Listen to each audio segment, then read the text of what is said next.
Crying victim. Big mistake.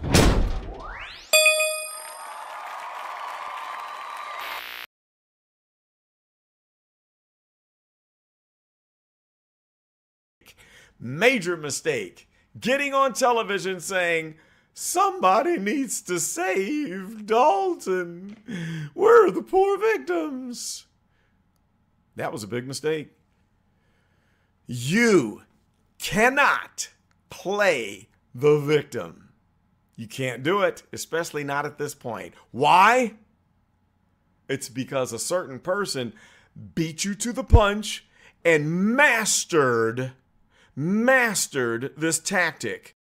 I got false narratives out there, and y'all should be ashamed of yourself. Y'all black. Y'all are black.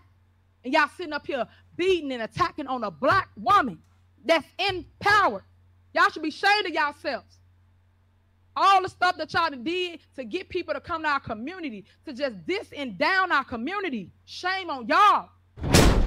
And owns it. First one to own it and master it wins the game. You can't use it. You're second in line. Outsiders looking in can be fooled, and they can sympathize with the wrong person. You know what? I was once told that you should never argue with a fool. And the reason is that bystanders might not be able to tell which one the fool is. Think about that. Crying victim will not get you anywhere. You have to figure this one out yourself. And the first thing you must say is that we can do it. You're going to have to go, Obama. Yes, we can. We can do it. You better put on your Barack Obama hat right now. Start utilizing his famous chant. Yes, we can. Yeah, you can get out of this. You don't need saving because you are not victims. Anything you put your mind to, you can accomplish. Guaranteed. All right. But there's some problems. There's some problems that we're facing. What are those problems? Well, here's one big problem. The percentage of people in the village who actually care. You got very low voter turnout. Kind of looks like, what, 20,000 residents, and you get maybe a couple thousand people coming out to vote, if that. You're looking at, what, 5 to 10% voter turnout? You got a high rate of apathy amongst the residents of your village, and that is a problem. Another problem is the surprising amount of people that are willing to be bought for a price by corrupt individuals. The worst would be the police department. Ooh, that's a problem. I have a solution to that in another video, and you're going to have to ask me to share it because it is a groundbreaking, earth-shattering idea that can empower you even though you're not in control of the police force and don't have the guns. Another problem. Human nature. People want to live through the eyes of the corrupt queen. They'll sit around and pay taxes and get fined out the yazoo for parking violations, and then turn around and you see ignorant people like that simp with the braids coming up to the mic in a town meeting stating that, well, hey, other politicians have a couple of steak dinners, and they don't have a problem with it. You know why? It's because we live in the Kardashian age. We live in the, what is it? The rich ghetto housewives of Atlanta age, where people live their lives vicariously through watching the Kardashians. We sit up and watch this stuff, which supports it, reinforces it, allows them to make more revenue because they generate advertisement income, right? Well, you got the same thing going on right there. You have dumb people willing to be robbed blind, but then they enjoy watching the leader live the lifestyles of the rich and famous. That's a problem. Empowerment is the solution, but we're not going to talk about that in this video. That's for another video, and you will have to ask me to give you that one. Another problem, giving the mayor what she wants. Negative energy, because she flips it every single time. I'm so shocked. I'm so shocked that residents haven't figured that out yet. That you can talk about, scream at her in her face about something that no decent human being who has a soul could allow to be spoken without responding. And what does she do? Pretend you're not even there. You have to rewind and go back upstairs and reread the Satan section. Okay, another problem that you have is the black on black code is working against you. And Andrew Holmes, he pulled the black on black code out on you, and it worked.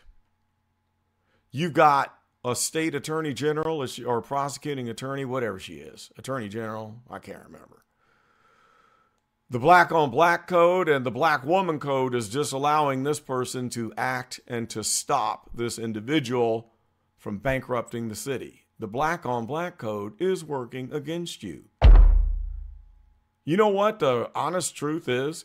People aren't worried about what your mayor is doing to you guys because it's black on black. They're more worried about George Floyd. White cops killing black people. That's what gets the media attention, the real media attention and the sympathy, okay? That's what causes the marches. Think about how many people that you had show up at that demonstration. And then think about how many people rioted in St. Louis up the road from me back in, 2014? Think about what happened after George Floyd died. How many people were involved in that protest and riot? Think about what happened in Baltimore and the numbers that showed up for that demonstration.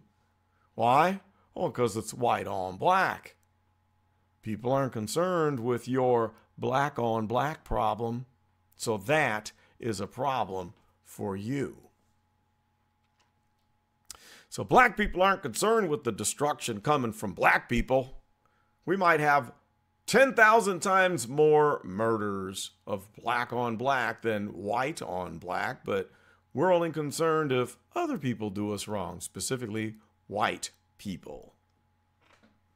That's a whole nother topic for another day, but we're going to move on to what to do. What do you do? Where do you go from this point? Well, 1, you go back and you study my first video when I was talking nice and being all diplomatic. 2, you create a grassroots action plan to get the community involved. I call it strategic mass influence. That's my coined term that I teach in leadership training classes. You need to create something of your own, a grassroots action plan to get the people of your community off their butts to cancel this apathy and start getting them to care.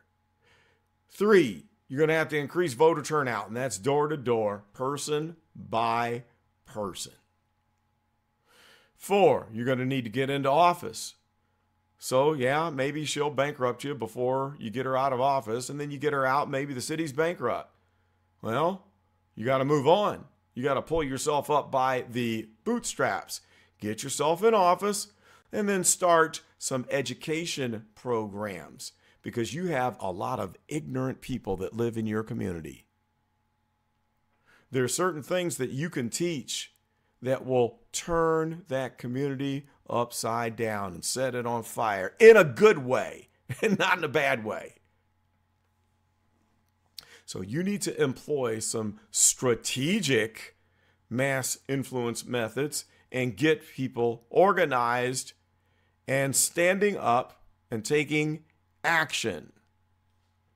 Here's another good one, something that you can do right now. And I mentioned this in that first video. You need to employ narcissistic battle tactics because you elected a monster, a hood rat, a sociopathic narcissist, and you're not fighting the battle in the right way. But see, when you start to learn strategy for dealing with monsters like this, you start learning things like truth weaving,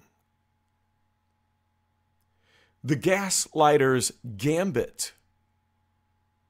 You learn about mirror diplomacy, shadow transparency, reality resilience. Now, the last time I checked, I don't think you guys are employing any of that. I gave you a few ideas. I could give a lot more now, but some of you might wonder, well, why do I care so much? Well, it's because I'm from Chicago. Now, I'm 56 years old, and I'm a type of person who wants to see black people do better. My father was a social activist. He had a master's plus halfway to his doctorate, lifetime career master musician and teacher, and he helped over 275 people in inner city Chicago, mostly from broken neighborhoods, from folks who did not have college educations. He helped over 275 people get to college with scholarships to earn diplomas, degrees. Yep, he did. He was amazing. I was born in Chicago, and I lived on 99th and LaSalle. Yeah, 15, 20-minute drive up from you Dolton folks. I'm from the hood, baby. I'm from the hood. I just don't talk like a hood rat because I come from educated parents. I was blessed by 2 educated black parents who came from educated black grandparents, but 2 of them only had grade school and high school educations. 2 others had college educations. So that's why I care, because this is all going down right there, smack in the neighborhood that I come from, and I want to see my people doing better.